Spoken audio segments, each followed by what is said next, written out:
Ya, ketemu lagi dengan saya Om Bob. Nah, di channel saya kali ini saya akan membahas isu yang lagi hangat sekali, yaitu mengenai pajak. Ya, jadi teman-teman, seperti yang teman-teman sudah ketahui, ya, per 1 Desember di portal-portal berita itu sudah muncul bahwa akan ada pengenaan PPN sebesar 10% terhadap 10 perusahaan digital atau marketplace yang ditunjuk. Nah, rupanya teman-teman masih banyak sekali seller-seller yang terutama yang baru-baru yang rupanya panik akibat informasi ini. Ya, memang judulnya kita bisa lihat ya, itu sangat multi tafsir. Nah, sebetulnya seperti apa sih? Apakah benar semenakutkan itu? Nah, oke, pada kesempatan kali ini saya akan mencoba menjawab kebingungan teman-teman mengenai isu yang lagi panas ini ya. Oke, kita langsung aja. Jadi teman-teman, seperti yang kita ketahui, memang di portal-portal berita itu mulai muncul statement bahwa akan ada pengenaan PPN 10% terhadap barang yang dijual di 10 marketplace yang ditunjuk oleh pemerintah saat ini. Meskipun kita ketahui sudah 2 marketplace, salah satunya adalah Shopee yang sudah terlebih dahulu menerapkan. Nah, teman-teman, sebetulnya seperti apa sih itu? Nah, yang menjadi pertanyaan teman-teman kan, apakah seller-seller kecil seperti kita gitu ya, yang menjual produk-produk UKM yang betul-betul asli, kita seller-seller di dalam negeri, apakah akan dibebankan biaya 10%? Tentu wow ya, kadang karena untung kita nggak ada segitu ya. Belum lagi seller-seller merasa panik karena sudah ada beberapa potongan atau biaya-biaya transaksi yang sudah mulai diterapkan oleh beberapa marketplace. Ya, sehingga memang pricing di sini itu menjadi kunci supaya kita bisa tetap profit ya. Nah, sebetulnya seperti apa ini? Sebetulnya ada miskomunikasi di sini ya, karena mungkin multi tafsir judul tadi.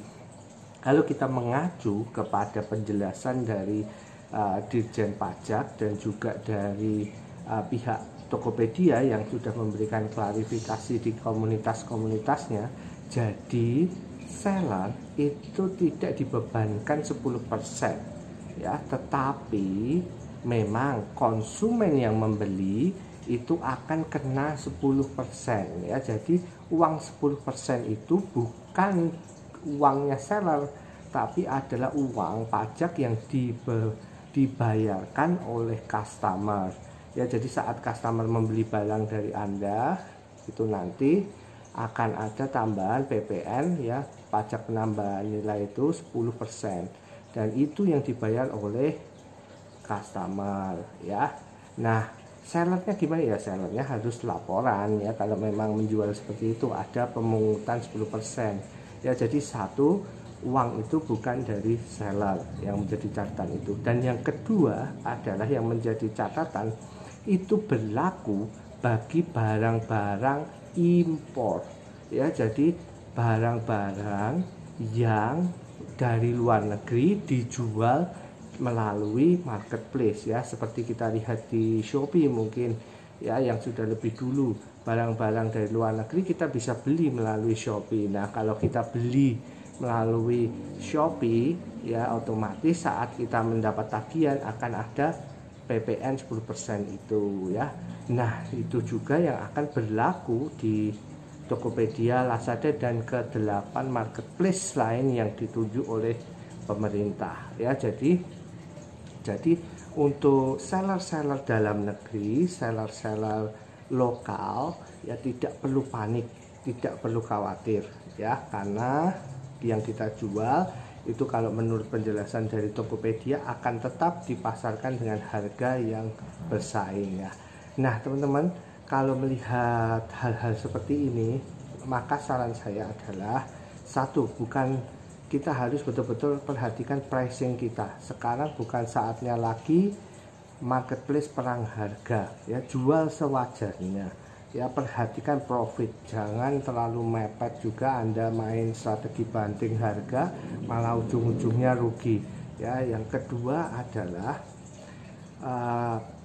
peraturan ini sebetulnya dua sisi ya. Bagi konsumen mungkin menambah cost ya karena ada PPN-nya, tapi bagi seller itu cukup menguntungkan. Karena apa? Kita semua yang bermain di dalam negeri itu lebih diuntungkan dengan adanya PPN yang dipungut dari belanja luar negeri, sehingga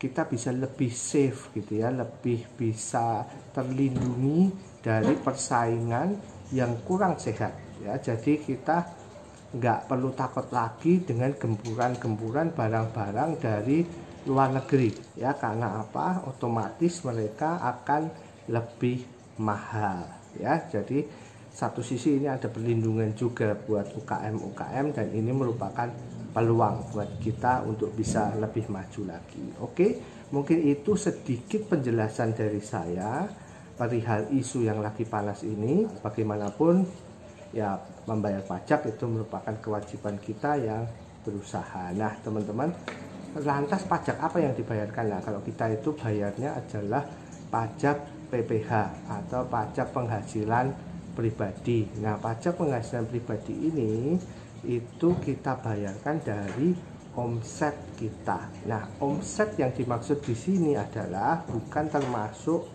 ongkir ya, tapi betul-betul omset penjualan kita ya. Nanti teman-teman kalau pakai aturan yang sekarang, kalau omset masih di bawah 4M ya bisa ikut yang 0,5%. Jadi 0,5% dikalikan omset penjualan kita, itu yang kita setorkan sebagai penghasilan pribadi kita. Dan itu menurut dari Tokopedia dikelola oleh seller sendiri, jadi seller lapor sendiri seperti itu ya.